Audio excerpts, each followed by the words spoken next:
we need some flour. We need some salt. We need a bowl and we need some water. So we're going to make salt dough. So once everyone's got that, hold it up so I can see you're all ready.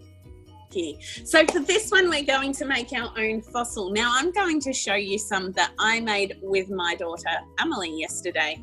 They're salt dough fossils. So you can see I made the dough and then I popped the dinosaur in to make a little imprint. I popped its feet down as well. And then you can see the imprint. Now with this dough, you can either leave it to dry by itself, which will take a few days. I made this yesterday and it's still not dry. You see if I put my finger in it, it makes a hole. Or you can bake it in the oven at a really low temperature, maybe about 60 degrees for a few hours until it dries out. And once you've dried this out, it should be really solid and maybe you can put it up on the wall or something like that. We're going to make salt dough. So we need to have some flour.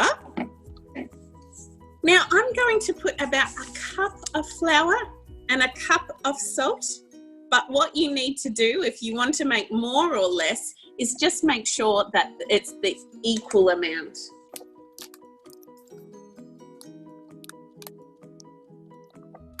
I'm going to do 1 cup of flour and then mix in 1 cup of salt.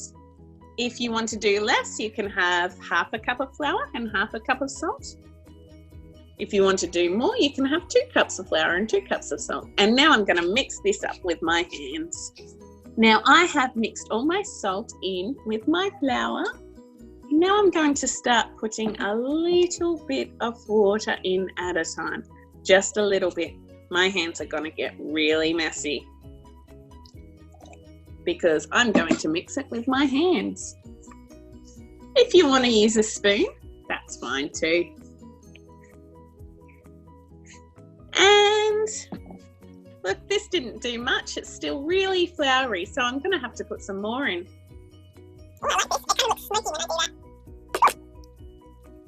Okay, I'm going to put a little bit more in and keep mixing. We're starting to get a little bit clumpier, but I think I might need to put more water in because I kind of want it to be a bit like bread dough or scone dough.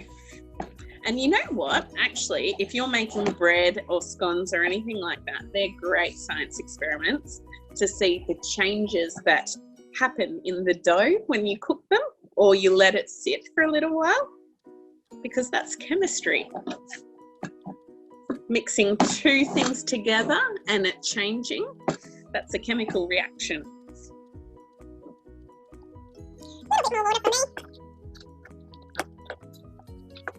Oh, look at that, it's getting gloopy. Oh, it's starting to all stick together now. So I think this should be a good consistency for me now.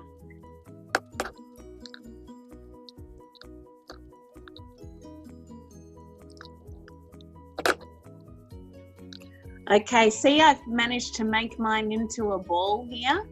Now I think this will be a bit big to make just 1 fossil, so I might break mine in half. I think this is a good size.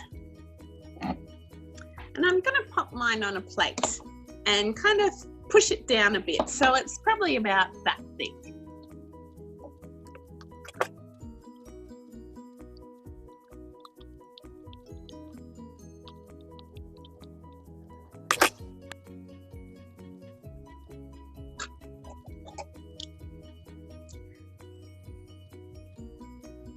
Now this is mine and I think it's ready. I think that I can push something in to make it look like I've got a fossil here. Pushing my, I might put a dinosaur in, but as I was saying, you can put a leaf in, a feather in, because all of those things can be fossilized and they look really nice as well. So I'm going to put, a leaf in and a dinosaur in mine. So I'm just going to push them in.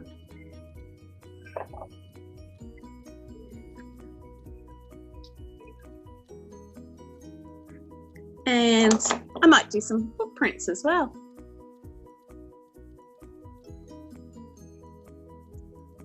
There we go.